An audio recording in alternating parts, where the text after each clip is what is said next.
Alors Mana, merci de nous accueillir dans votre atelier qui se situe en fait dans un ensemble où il y a aussi l'atelier Contemporain et nous sommes à côté de la collégiale de Ribérac où actuellement il y a une exposition. C'est une concentration en fait d'artistes, concentration de lieux d'exposition qui est exceptionnelle. Vous pouvez nous dire comment nous sommes arrivés à cette situation ?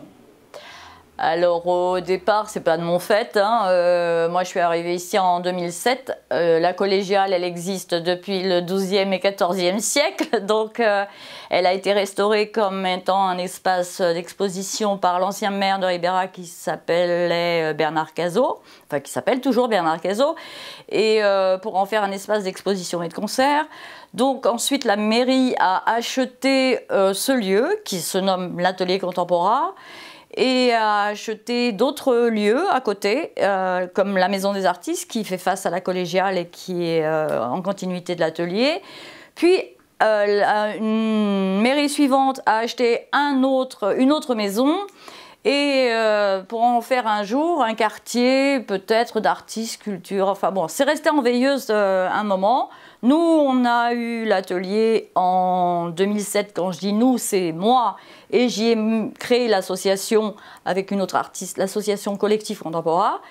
Donc on est ouvert depuis 2007, on monte des expos à la collégiale pendant l'été, pardon, pas à la collégiale, à la Maison des Artistes pendant l'été, et depuis cette année, avec encore un changement de municipalité, on monte des expos depuis mars jusqu'à la fin octobre et ça risque de se faire comme ça les années suivantes.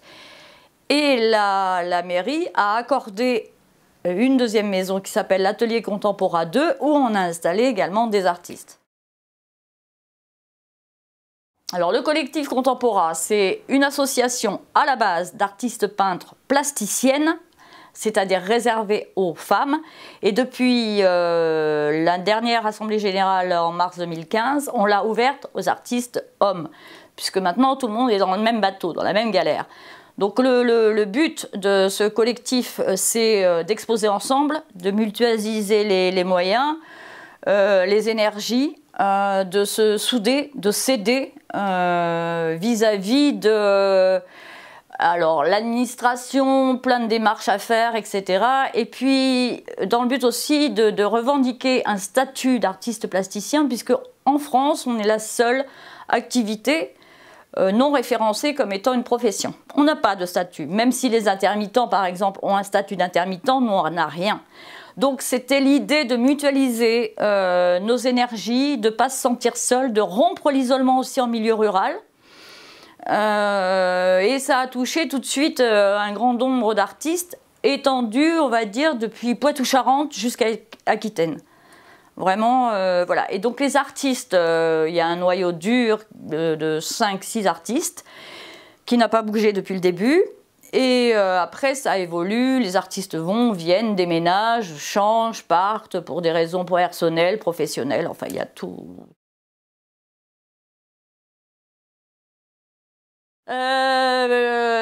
Tel qu'il est, oui. Parce qu'on sert aussi lieu de diffusion, on aide les artistes dans leur démarche vis-à-vis de l'URSSAF, des impôts, de la Maison des Artistes, de la GESA, vis-à-vis des élus.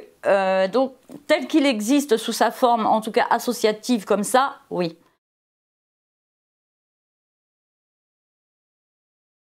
Absolument, oui. Le succès est grandissant de par l'apport du public qui est de plus en plus nombreux, de gens qui sont des grands amateurs d'art et qui viennent de très loin, parfois pour voir les expos à Ribérac. On est toujours assez surpris. De par les artistes aussi, puisque on est un peu submergé par les demandes de nous rejoindre. Et pour rester à taille humaine, on est obligé de limiter aussi pour pouvoir se parler, qu'il y ait un dialogue. Moi, j'en suis la directrice artistique de ce collectif.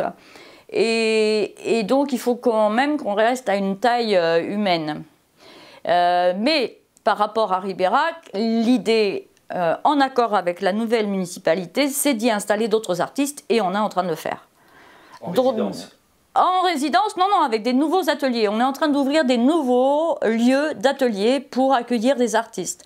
Parce qu'actuellement, on a des demandes d'artistes de Périgueux qui veulent venir à Ribérac. Ça me fait rire, mais c'est vrai, c'est la réalité. Parce qu'il y a une dynamique, il y a du monde à Ribérac, oui, qui vient voir les expos, qui est fan d'art. Et ici, notre particularité aussi, je dois dire ça, c'est qu'on n'est pas réservé, restreint à un style.